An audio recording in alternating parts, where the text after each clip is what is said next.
Eu lembro de uma situação, e para quem vai anotar, o primeiro ponto que começa a construir a tua vida para formar quem você é hoje é aquilo que falaram para você e você acreditou. Anote isso, aquilo que falaram para mim e eu acreditei. Porque o que falam para você não importa, o que importa é o que você acredita. Seja bem-vindo ao Eu Penso. Se inscreva e compartilhe. Ajude outras vidas a serem abençoadas também. Eu já quero te adiantar uma coisa, você não escolheu a maioria das coisas que construíram você. Você foi construído. Não importa se hoje você está bem, não importa se hoje você está mal, não importa se hoje você está vivendo os melhores dias ou os piores dias da tua vida. Uma construção foi feita, com o seu consentimento ou sem o seu consentimento, conscientemente ou inconscientemente. E essa construção, durante os dias que você foi vivendo nessa vida, formou quem é você hoje. Formou aquilo que você representa hoje. Seja bom ou seja ruim, esteja você feliz ou esteja você triste. Nós somos frutos de algumas imposições, de algumas consequências, nós somos frutos de algumas vivências. Existem muitas coisas que você pode passar por um conselho, por exemplo, você pode dar um conselho para alguém, mas a maioria das coisas da vida a gente aprende vivendo, e vivência não é transferível. A vivência não é transferível. Então, como vivência não é transferível, conselho é. Eu posso dar o conselho para alguém. Agora, a vivência não. Então, muita gente, apesar de ser filho de alguém que sobreviveu a muitas coisas na vida, que passou por muitas situações na vida, essa pessoa que tem essa experiência indica para os filhos o caminho, fala para os filhos como deve fazer, ele orienta, e ainda assim o filho prefere viver outra coisa diferente. Porque existem pessoas que só aprendem vivendo. Existem pessoas que têm que apanhar, precisam apanhar, ainda que inconscientemente, ele não escolheu isso, mas ele precisa apanhar para poder amadurecer.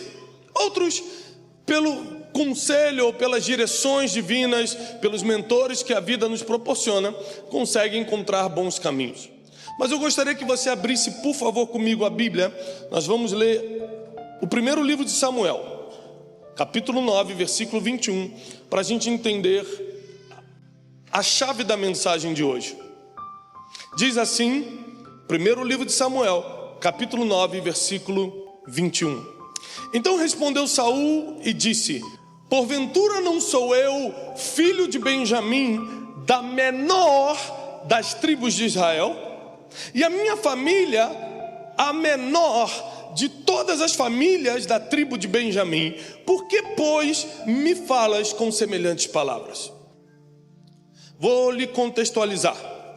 O profeta Samuel, o maior profeta de Israel naquele momento, encontra Saul, ainda um jovem, procurando as jumentas de seu pai. Ele era um simples jovem procurando as jumentas do seu pai que haviam se perdido. Samuel encontra Saul e libera uma palavra muito forte, muito poderosa sobre a vida dele. Palavra essa que o faria rei sobre Israel. Lembre-se que Israel não tinha rei até então. Saul estava recebendo em primeira mão o privilégio de ser o primeiro rei da nação de Deus na terra, do povo escolhido na terra. E quando Samuel entrega essa mensagem para ele, entrega essa palavra para ele, ele reage da seguinte forma, dizendo o seguinte: quem sou eu? Se eu sou filho da menor tribo de Israel, e dentro dessa menor tribo de Israel, a minha família é a menor família, a menorzinha da menor tribo de Israel. Como é que você chegou até a mim? Muito parecido com o questionamento de Gideão, quando foi também convocado pelo Senhor para batalhar contra os amalequitas, e ele fala: quem sou eu? Eu sou o menor da casa do meu pai, eu sou da tribo mais pobre de Israel. Cada um tem sua desculpa quando Deus nos chama para alguma coisa. Cada um tem os seus motivos para não se apresentar aprovado diante do Senhor. Agora, lembre-se que esse jovem aqui, puro, a Bíblia diz que não tinha ninguém mais bonito do que ele, dos ombros para cima em todo Israel. Esse jovem aqui, trabalhador, que não estava em casa de bobeira, ele estava trabalhando para o seu pai, buscando as jumentas. Esse é o mesmo Saul que vai se rebelar contra o Senhor, que vai fechar o seu coração contra Deus, que vai consultar cartomante, necromante, todo tipo de mante. Esse é o mesmo Saul que não queria, não entendia o porquê estava sendo escolhido o rei, mas quando teve que passar o bastão para Davi também não quis largar. Essa é a mesma pessoa que anos depois morre pelo próprio fio da espada para não ter que morrer na mão do inimigo. Esse homem aqui, que poderia morrer bem, porque estava começando bem, preferiu morrer do jeito que morreu. Nem tudo que começa bem vai terminar bem, porque a vida vai nos oferecendo conceitos, escolhas, situações que vai nos transformando, vai na verdade nos construindo, e nós nos tornamos uma pessoa totalmente diferente daquela que éramos quando começamos. Como eu cheguei a ser quem eu sou hoje? Esse é o tema da palavra. Como você chegou a ser quem você é agora? Eu já quero te dar uma notícia desde o início. O que você é hoje não é a mesma coisa do que você vai ser daqui a 5 anos. Porque existe a construção é infinita, não para. É evolutiva, ela continua acontecendo. Se você está bem hoje, cuidado, porque aquele que está em pé, cuide-se para não cair. Se você está mal, também tem uma esperança, você pode se levantar. Logo, ninguém aqui está seguro, porque nós estamos em construção ainda. E existem coisas que vão formando, que vão construindo o ser humano.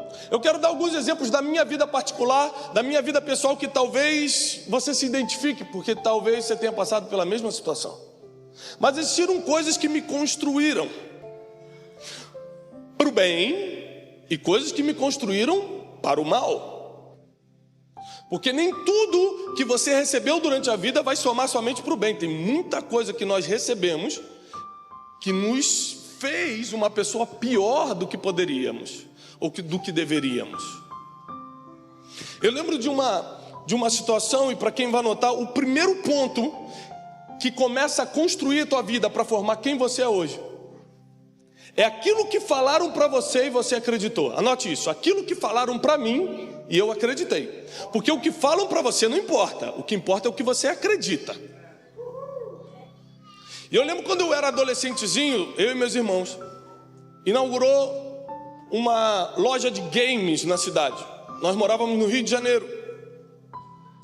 E então reuniu todo o pessoalzinho, nossos amigos da igreja, da rua, e fomos todo mundo para jogar o fliperama, para passar o dia nessa loja de games gigante. E meu pai era militar, né? Hoje está aposentado. Então, ele, com 3 filhos, eu lembro que ele deu R$30 na mão de cada um, que para a gente já era muito dinheiro. E ele falou: olha, isso aqui é o que o papai pode dar. Eu economizei para vocês passarem esse sábado brincando. Deu R$30 para mim, para o meu outro irmão, para o meu outro irmão. Quando nós estávamos na fila para comprar as fichas, chegou 2 meninas que eram do nosso grupinho, filha de um homem mais conhecido no meio, e falou assim: quanto vocês trouxeram? E eu abri um sorriso e falei: R$30. Ela olhou para mim: R$30? O que você vai fazer com isso? Meu pai deu R$200 para cada uma. Você é muito miserável. E você escuta daí sentado e fala: gente, nada a ver.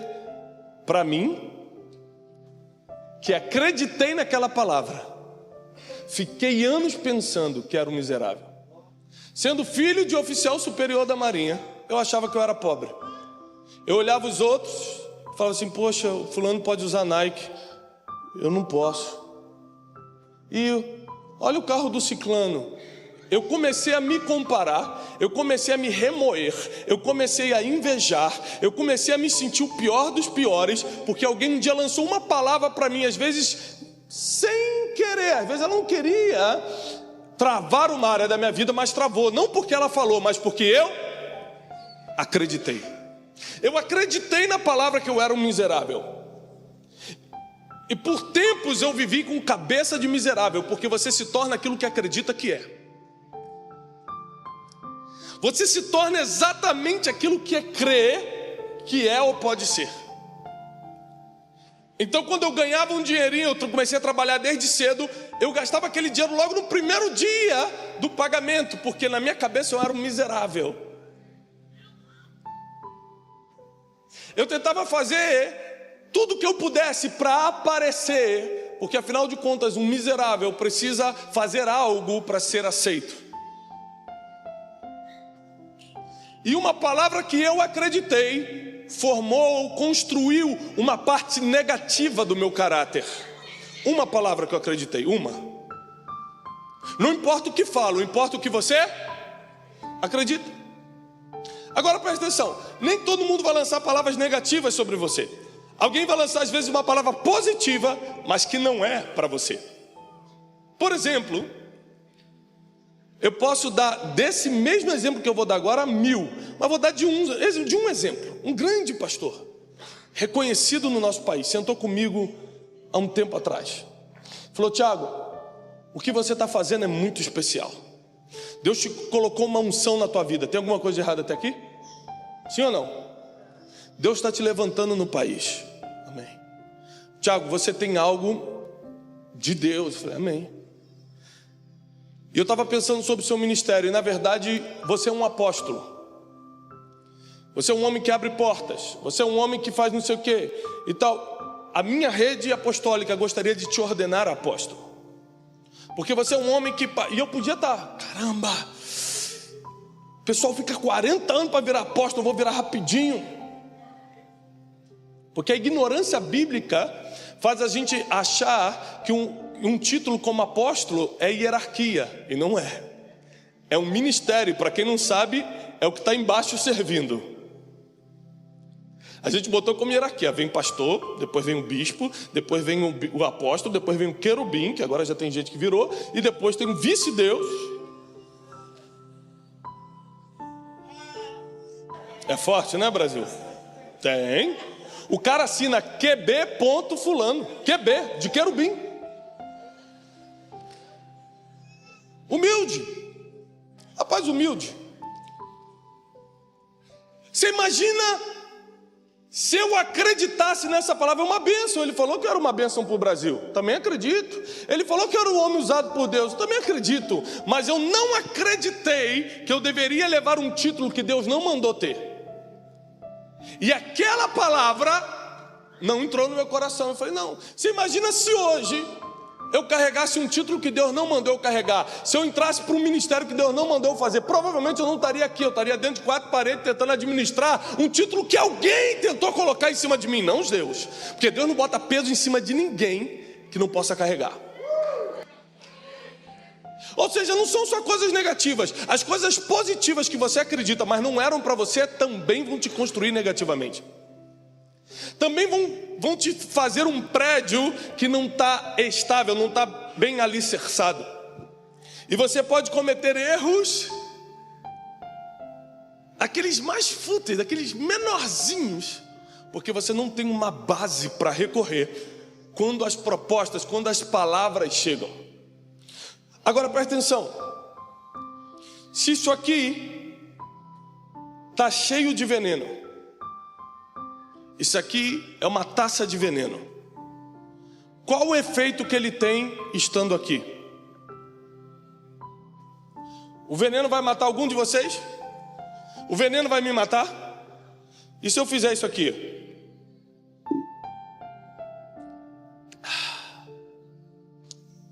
O que aconteceu comigo agora? Morri. Porque o veneno só tem efeito se você beber. Veneno sobre a mesa não tem efeito nenhum. Palavras jogadas no ar não tem efeito nenhum. Só funciona se você engolir. Só funciona se você acreditar. Se você botar para dentro. Se não botar para dentro, não te envenena.